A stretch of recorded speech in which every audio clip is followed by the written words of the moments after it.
Днес ще обърнем внимание на една история от живота на Исус Христос, която е описана и в 4-те Евангелия в Новия Завет. Вие знаете, когато четем Евангелията, че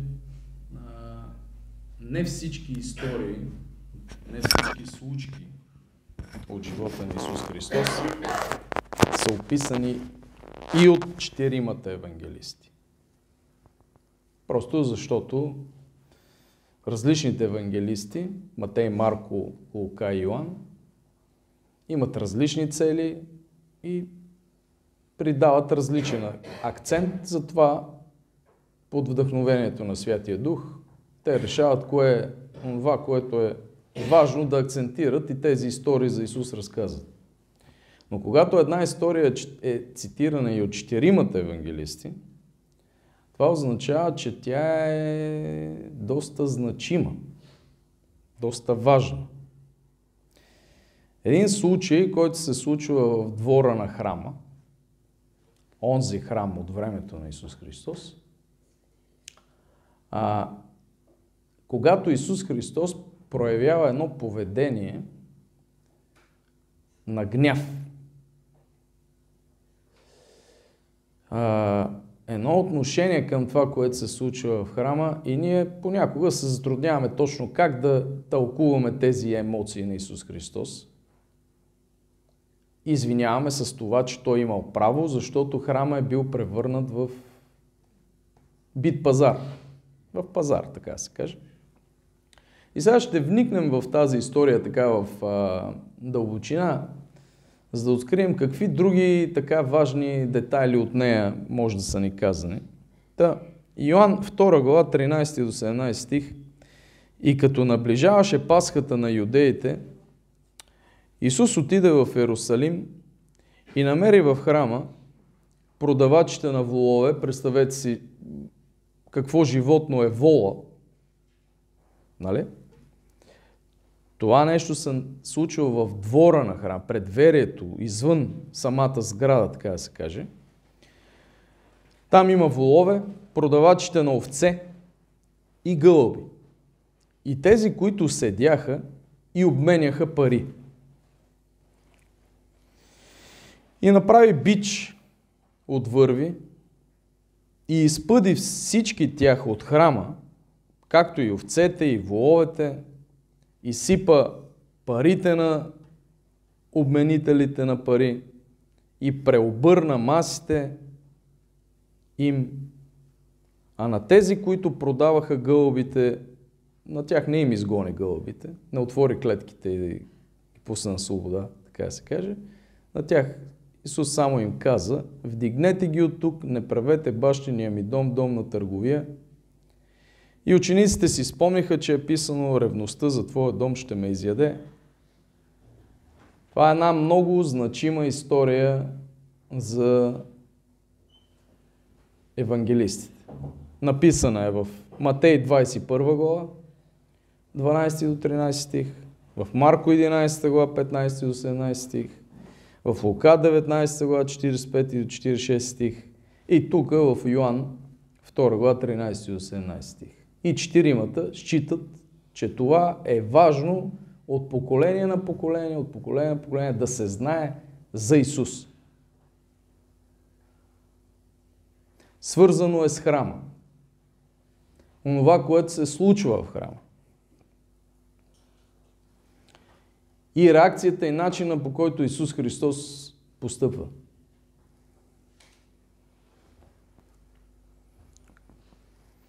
Значи проблем е онова, което става в храма, онова, в което е превърнат храма. Това е проблема. А действията на Исус Христос са следствие, резултат, отношение към този проблем.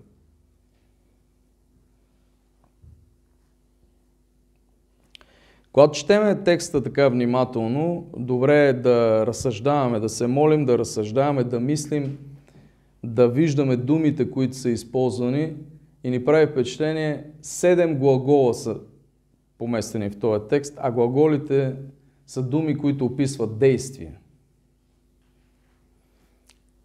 7 пъти са описани действията на Исус. Какво Той върши. Ако трябва да направим едно заключение, Исус Христос е стъписан, Исус Христос е възмутен, Исус Христос не може да търпи това, което вижда. Исус Христос стига до липса на търпение. Това не е тая липса на търпение, за която ние веднага си мислим, че Той не може да се контролира.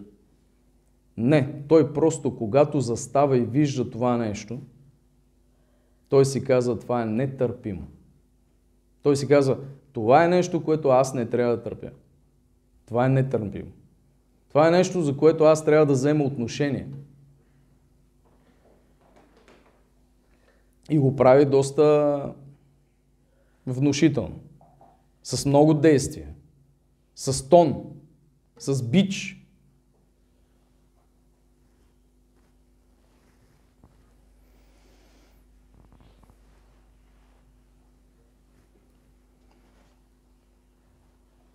Всъщност това е едно пророчество, което е казано в Псалом 69 9 стих. Още там е казано, че Бог милее за своя дом.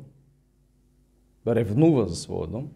И сега в тая история това пророчество се изпълнява. Идва Господ от небето, за да се срещне с хората и да им каже, че в храма някои неща са недопустими.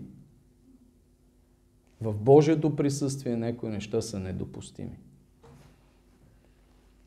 Ние не обичаме да сме изобличавани. И когато си говорим един друг и някой изобличава другия, веднага реагираме. Но понякога има някои случаи, които трябва да можем да си признаваме грешките и да кажем, да, така сгреших, не е правилно това. И по отношение на Бога, и по отношението ни към Господа. Трябва да можем да се извиняваме на Бога. Кога за последен път сме се извинили? Господи, извинявай, че постъпих така. Ние това го казваме, когато се молим за прощение на греховете. 7 глагола описват действията на Исус Христос. Исус Христос е изключително енергичен в тази история. Той е категоричен. Това, което се случва в храма, не трябва да се случва.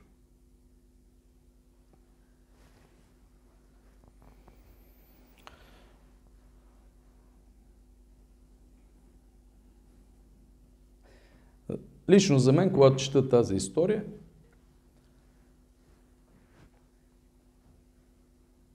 аз се съгласявам, приемам начина, по който Исус Христос реагира. Бог винаги е прав и така трябва да бъде. Той така трябва да реагира, защото онези хора явно са самозабравили. Но когато чета историята, за мен има един по-важен въпрос. Не толкова как и какво върши Христос, как е направил бича, как е повишил тон, как ги е изгонил, как е развързал воловете, как е развързал овцете, как ги е изпъдил и животните, и тези, които продават. На онея, които обменят парите, какво пише в текст? Обърнал им парите, те трябвало да си събират стотинките по пода. Това е толкова важно. Важно е защо. Коя е голямата причина Исус Христос да действа така? Освен храма, освен принизяването на богослужението, превърнато в една търговия, в един пазар.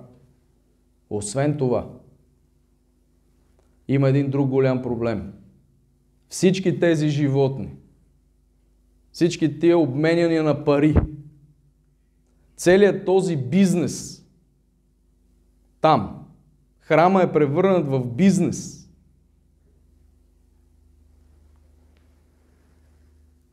Обикновените хора, народа, който е търсил прощение на греховете, както и ние търсим прощение на греховете, е каран от свещениците и духовниците да ходят там, да купуват тези животни, да плащат за тях за да ги пожертват, защото ако не ги пожертват, няма да намерят прощение на греховете. Имаш, нямаш, за да бъдеш приет от Бога и да бъдеш благословен. Колко ти е голям греха, толкова голямо животно трябва да купиш. Колко ти е голям греха, и народът е изнудван, брата и сестри.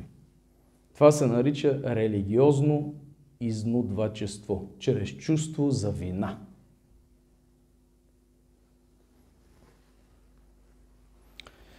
Ще прочита от живота на Исус Христос, Копнежът на вековете, един цитат, страница 77.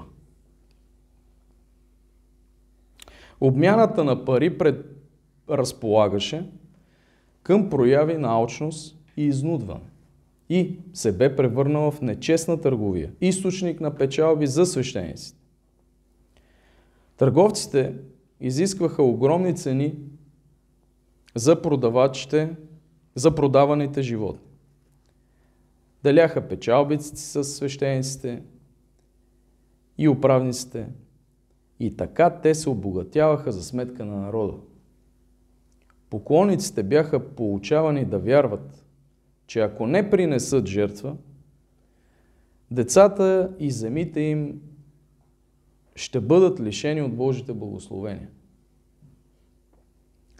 Така можеше да се постигне висока цена за животните. Ако искаш да бъдат благословени децата ти и земята, защото хората тогава не са имали Kaufland и Lidl и да не правим реклама на разни магазини, имали са земя, които са имали, които са нямали. От това са, от трудили се, гледали са животни, земеделие, животновъдство. И ако искаш децата ти, дома ти, за да имаш храна, да изхранваш семейството си, да не бъдеш лишен от Божите благословения, това трябва да направиш. Така можеше да се постигне висока цена за животните, защото след като бяха дошли толкова отдалеч хората, не искаха да се върнат в домовете си, без да са извършили акта на поклонение, за който бяха дошли. И сега още малко от живота на Исус, тук вече за това какъв всъщност проблем е било изнудвачеството, изнудването. Да изнудваш религиозно някого. Да постъпи по определен начин и да направи нещо, за да бъде благословен от Бога. Ако не бъде благословен, ако не го направи, няма да бъде благословен. Това е манипулация. Сред бирниците съществуваше уговорката да потискат и изнудват народа и да се поддържат един друг в нечестните си сделки. Начините за изнудвания бяха станали всеобща практика. Изобщо по това време изнудвачеството е било сериозен проблем. Даже и свещениците и равините, които ги презираха, се провиняваха в обогатяване по нечестен начин под прикритието на свещеното си призвание. Казва Елън Уайт, страница 305, пак в същата книга. И затова Исус Христос, виждайки това принизено бездуховно положение на религията, на вярата, на храма, на богослужението, на всичко, и този изнудвачески менталитет на духовниците и свещениците, Исус Христос застава и казва: това е разбойнически вертеп. Тук е пълно с разбойници. Вие сте разбойници. Вие правите всичко това, за да печелите. Манипулирате хората, за да печелите. Играете си с вярата на хората, за да печелите.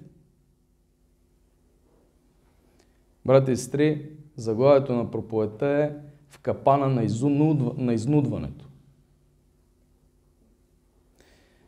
Понякога ние без да осъзнаваме може да изнудваме някого, без да осъзнаваме, изискваме нещо и предлагаме някакви последици, за да го уплашим, да постъпи по нашия начин.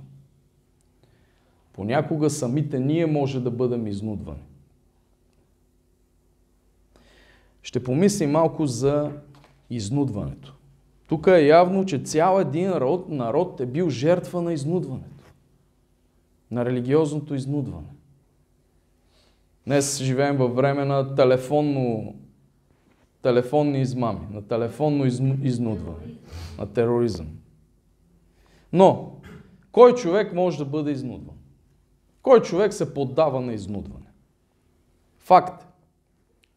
Колкото по-чувствителен е един човек, по-фин, така душевно, по-мек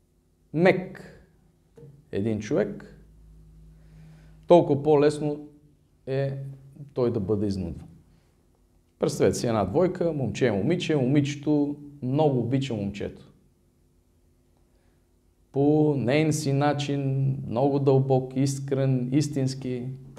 И момчето един ден ни каза: виж сега, знам, че ме обичаш, но ако наистина ме обичаш, хайде да правим секс.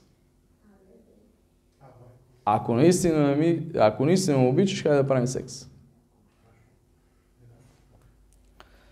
Така че те, които са склонни към изнудване, те забелязват онези, които са лабилни, които са меки, които се подават, които могат да направят компромис, които са добри. Значи ние не трябва да бъдем добри хора, но да знаете, че понякога с нашата доброта, с нашата милост, така да се каже, можем да бъдем обработвани. Може да бъдем мамени, ако се подадем. Знам случаи, такива не един, на вярващи хора, които са толкова милостиви и които са толкова добри, че все някой някъде се появява, който забелязва това нещо и го използва. Така че да знаете, колкото по-чувствителен един човек, толкова по-лесен е за изнудване. Затова е много важно да имаме здрав разум, да се молим, да мислим, да внимаваме какви решения взимаме и да не се подаваме така лесно. Ако имаме нужда, първа точка, молитва към Бога, втора точка, обади се на някой твой приятел, който знаеш, че е вярващ човек, духовен, човек на молитвата, и сподели с него проблема, който имаш, за да можеш да вземеш правилното решение. Това е много важно, защото много често ние сами взимаме решение. Ама аз се молих. Кога си се помолил? Кога си се помолил? Сутринта, кога си станал, си отворил очите си, казал: добро утро, Господи, си се помолил специално за този проблем, когато ти си в ситуация, която някой иска да те използва, да се възползва от теб. Кога, по какъв начин си спомнил? Като си се помолил, Бог ти е казал: звънни на някой, попитай някой. Опитен човек, човек с опит в живота, в вярата, в молитвата. Кажи му: знаеш, имам такъв казус, имам такъв проблем. Според тебе как да постъпя сега? Питай първи, втори, трети, да помислиш и да вземеш решение. Брати и сестри, понякога ние, вярващите хора, сме по-милостиви от Исус Христос. Можем ли да бъдем по-милостиви от Исус Христос? Има една ненормална милост и една ненормална доброта, които за мен не са нито милост, нито доброта и не произлизат от Бога. Когато са лишени от разум. Когато ние не мислим какво правим и сме тръгнали да спасяваме света. Ние можем ли да спасим света? И да проявим доброта към всеки един, към всичко, във всеки момент, винаги.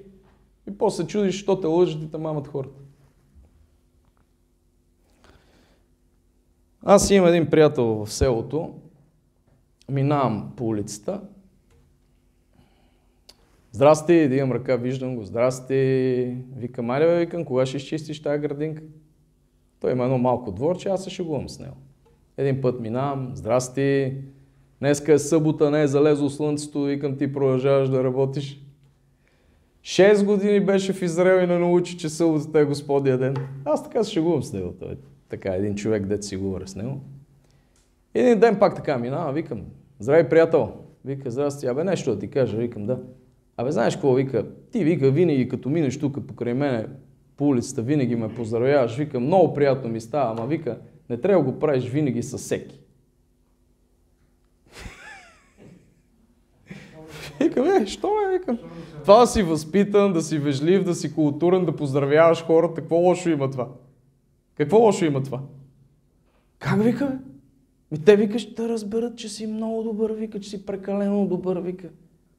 И ще знаят, че като ти направят лошо, вика, ти няма да им върнеш. Има ли логика или няма? Има ли хора, които мислят точно така? Има хора, които мислят точно така. Понеже си добър и си прекалено добър и си прекалено милостив. Каквото и да ти направят, ти няма да им отмъстиш. И ни използват. И затова, брати и сестри, когато се молим, на първо место, нали, молим се за вяра, за покаяние, за смирение, така и така. Господи, помогни ми да имам здрав разум. Помогни ми да имам здрав разум, който Библията нарича мъдрост. Това е свръхинтелигентност. Това е Божията интелигентност. Помогни ми да имам мъдрост от Тебе, да съм разумен, да знам как живея. Да не се превръщам в жертва на всеки един. Изнудването чрез вина. Проблем по времето на Исус Христос. Народа е подложен на този гнет. Да бъдат изнудвани, религиозно изнудване чрез вина. Колкото по-нечувствителен е един човек, до сега говорихме за чувствителния, че е лабилен и може да бъде манипулиран, колкото по-нечувствителен е един човек, лишен от морал, вътрешен, толкова повече той знае как да обработва.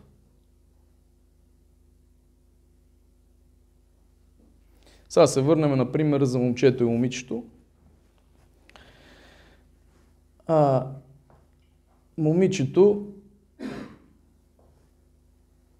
изнудва момчето, му казва, айде, вика, вземи ключовете от колата на баща ти, за да отидем да ме повозиш, ако наистина ме обичаш. Тя толкова много го обича, че го кара да маме, да излъже баща си, да вземе тайно ключовете от колата, за да я повози. Представете си каква любов е това. Колкото по-нечувствителен един човек, толкова повече той знае как да изнудва чрез вина.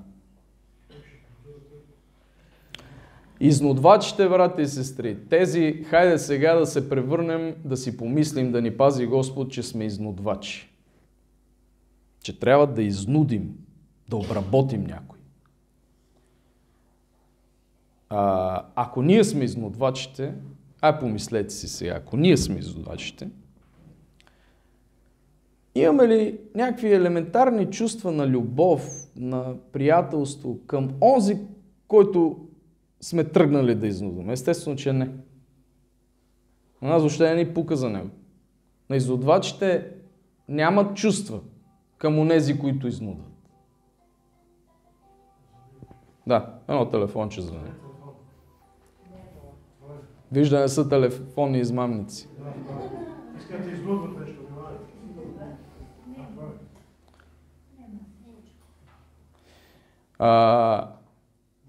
Изнудвачите, брати и сестри, не са чувствителни. Те нямат чувства. Единствено, за което те имат чувства. Чувства само към себе си.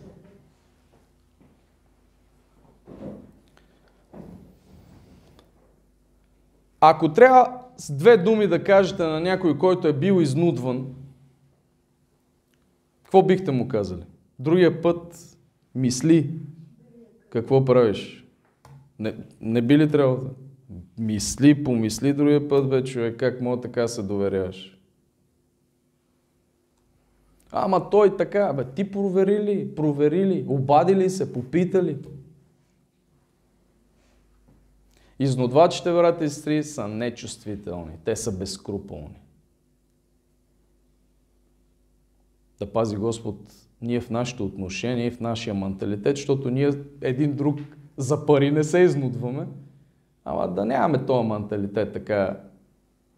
Айде, ако обичаш, направи това за мен, за да... Ако ме обичаш, нали? О, така ли? Ясно ми е какво е твоето отношение към мен.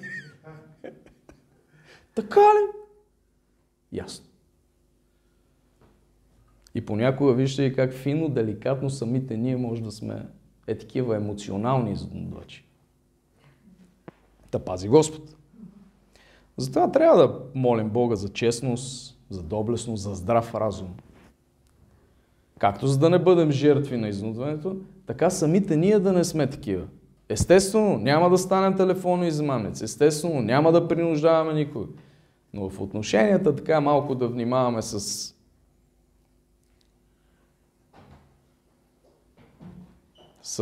натиск. С натиск. Разбирате, и понякога оказваме натиск. Прекален натиск. Да ви кажа, тая седмица какво ми се случи. Чакам на опашка в аптеката.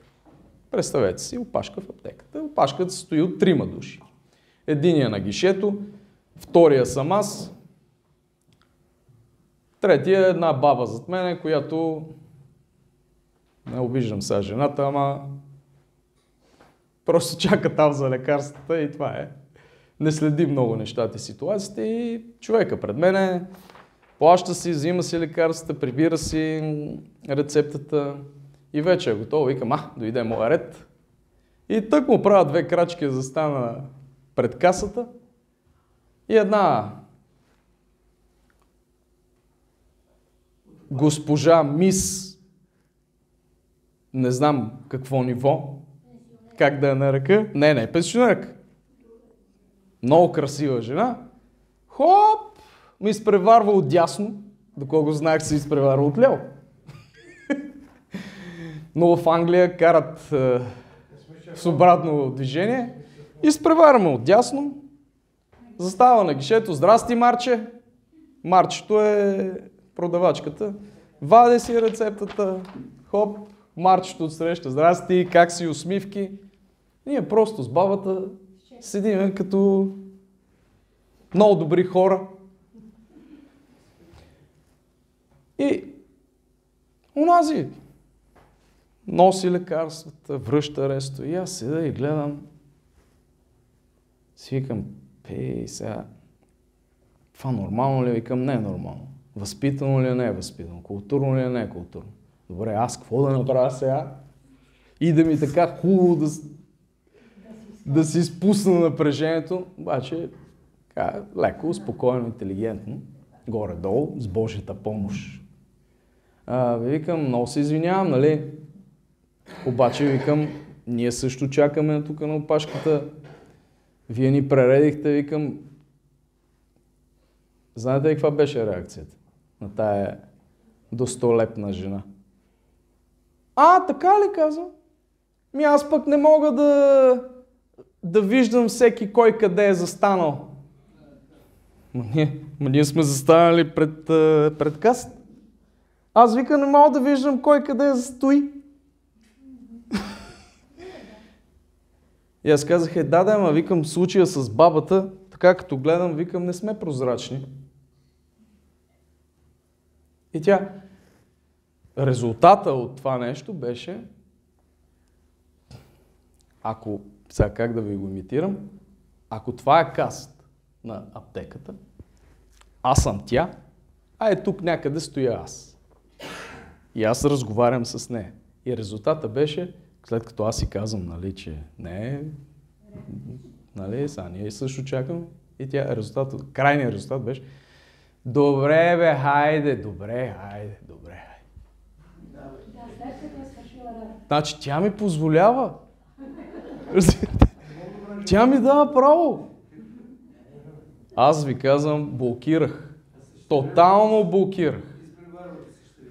Все едно ме блокираха в Фейсбук, в Месенджер, в Viber, телефона, навсякъде.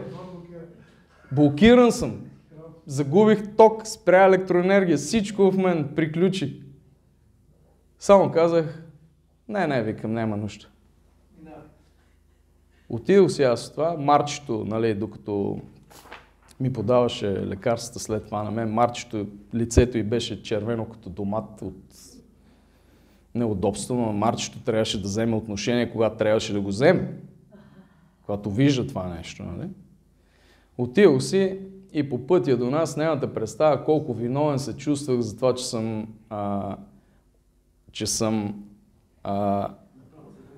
не, че съм направил забележка, напротив, не съм се чувствал виновен, а за това, че си отстъпих местото на един нагъл човек. Винаги, когато трябва да вземем отношение, трябва да вземем отношение. Друг е въпросът как ще вземем отношение.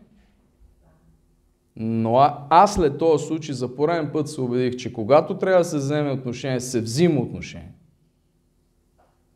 Леко, спокойно, фино, културно, без повишаване на тон, без гняв, без това, защото ние не сме Исус Христос. Спокойно, казваме си нещата, когато има наглост, да, обаче грозна работа, брати и сестри. Защото хората ни виждат, че ние сме отстъпчиви, че ние винаги всичко ще простим, както и трябва да се стараем в това, и някои злоупотребяват с нас. Така че внимавайте в живота. Брати и сестри, за да се научим и да не бъдем жертви на изнудване, за да не бъдем обработвани, лъгани, мамени, ние трябва да се научим да мислим сами, да мислим самостоятелно. Нашата мисъл трябва да е ясна, чиста и силна. Пореден пример. Момче си продава къщата.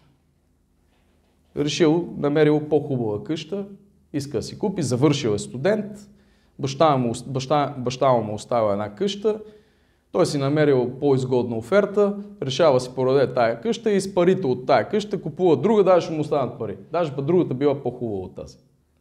Отива в една агенция, агенцията на следващия ден му води клиента му предлага добра цена и той си казва, това е супер предложение. Между другото, когато отива на лекция, споделя с един студент и му каза какво иска да направи. Они му светнали очите толкова. И му казали така, и със студента му каза, ти знаеш много добре, че къщата, която продаваш, не струва толкова. В нея е живяно толкова години, толкова поколения, толкова и така. Тя не струва цената, която ти искаш и която ти ще вземеш. Плюс това ще дадеш комисионна на агенцията. Аз ти предлагам друга оферта. Продай ми я на мен. Приятели сме, със студенти сме, уважаваме се. И за по-ниска цена.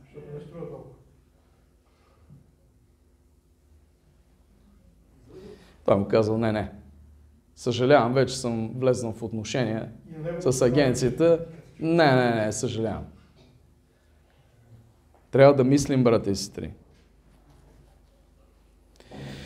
И на последно място, понеже разглеждаме въпроса за религиозното изнудване и как народа е бил жертва по времето на Исус Христос, и обърнете внимание, в тази история Исус Христос не само защитава храма, не само защитава богослужението, не само защитава, той защитава тия хора, които са били жертви на това нещо. Намерил се е някой, който да застане и да каже, не, това не трябва да бъде. Да лъжете и мамите народа по такъв, да се облагодетелствате чрез тях по такъв начин. Намерил се е някой, който да вземе отношение. Значи понякога трябва да се намира някой, който да взима отношение. Някой, който да мисли. Някой, който да вземе позиции, да каже не. Брата и сестри, ако се подаваме на изнудване,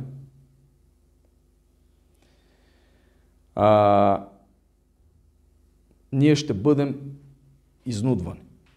Ще знаят, че става. Минавам пред полицията с колата тая седмица и чувам страшен шум. Ехти, всичко. Нещо такова. Завивам наляво към полицията и гледам един човек, мъж, си увил около ръката коксиален кабел. Не знаете, за антена. Коксиален кабел и завързал една печка, готварска печка, огромна готварска печка на котлони. Завързал е за ръката си и я тегли по асфалта. Знаете ли на къде я тегли? Към пункта за вторични суровини. Просто няма как да пренесе печката до пункта. Влачи печката и печката прави. През това време нашите полицаи, които спасяват народа от много ситуации, се радват. Минават майки с деца и за тях това е голема сензация. Много коли го изпреварват. Някои му правят така, други еди какво си. А човека завързал печката с коксиален кабел и я тегли. И аз го затминах. Стигнах на 800 метра. И по едно време си казвам, чакай, аз какви неща проповядвам аз? Какво проповядвам аз? Обърнах колата, връщам се при него, пак отстрани покрай погледа се. Викам, приятел, той с една шапка, целих прозория, викам, приятел, дръпни, викам, тая печка малко по-натам, да идем да вземем, че брат ми е оставил една кола там, която е с голем багажник, защото в тази кола дет съм. Сега не мога да вкараме печка. Викам, сега до 5 минути идвам при тебе, аз съм тук отзад. Леле, братче, наистина ще отивам аз с колата, връщам се, спокойно, няма да дигаш ти. Ти няма да дигаш. Аз вика съм силен. Добре, отварям багажника, он хвана печката, сега в багажника. И викам, верно бе, ти си силен. Затваряме багажника, леле, братче, колко съм ти благодарен, братче, колко съм ти благодарен. Викам, перфектно, викам, и аз да направим нещо добро за някой. И стигаме до пункта, отварям багажника, той пак така фаща на печка, сваля долу. През това време обаче, точно пред нас, така се каже, защото ние вече сме нас. Той не е сам и аз не съм сам. Пред нас стои един, отворил си колата и разтоварва. Джанти, ключове, винкел, всичко, каквото може и да разтоварва и слана. Той е пред нас на кантара. И той е моят човек, за да се забърза ситуацията и действието. Поне аз така си мислех в този момент, че той бърза да си предаде печката, си вземе парите и да си ходи. Отива, спокойно приятел, аз сега ще ти помогна, почва и той да му изкарва от багажника на оня. И почва и той. И през цялото време обаче оня другия вика, не бе, остави, чуеш, остави. Не бе, как бе, вика, няма да остава така. Той вика, няма да остава така. И почва, чик. Разтовариха колата, кантара даде там колко такова и човека, към който аз проявих милост, само се обърна към него и вика, дай, вика, сега една цигара.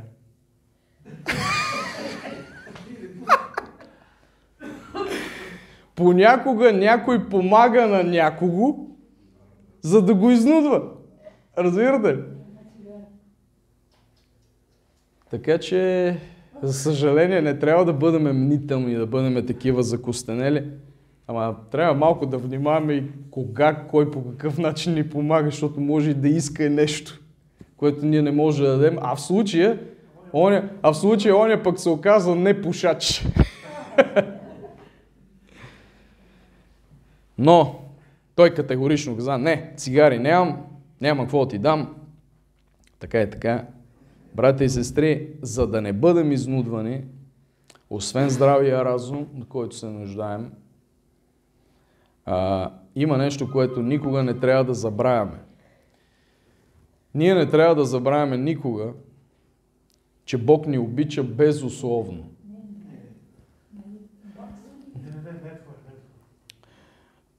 Че Бог ни обича безусловно, за да се предпазим от религиозното или въобще изнудването чрез вина, трябва да знаем, че има един, който ни обича без условие. Не поставя условия за своята любов. Те, които поставят условия, не са от Бога. Не са от Бога. Тези, които поставят условия. За да има добро отношение, за да бъде едиквост. Това не е от Бога. Блудният син, обърнете внимание, блудният син се връща при баща си. С колко пари? Как си възстанови грешката? Той просто се връща. И баща му не заставя, му каза: ай сега, сине, да видим ти полука, взел ли си? Я да видя сега аз. Докъде стигна, какво се превърна, какви изводи си извади ти? За да знам. Променен ли си? Аз откъде да знам ти променен ли си? Да виждате такъв анализ бащата да прави? Той просто стои и го чака. Има един, който стои и ни чака и ни обича без край, без условия. Докъде?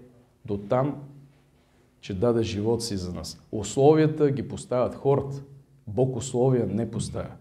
Бог да ни благослови. Амин.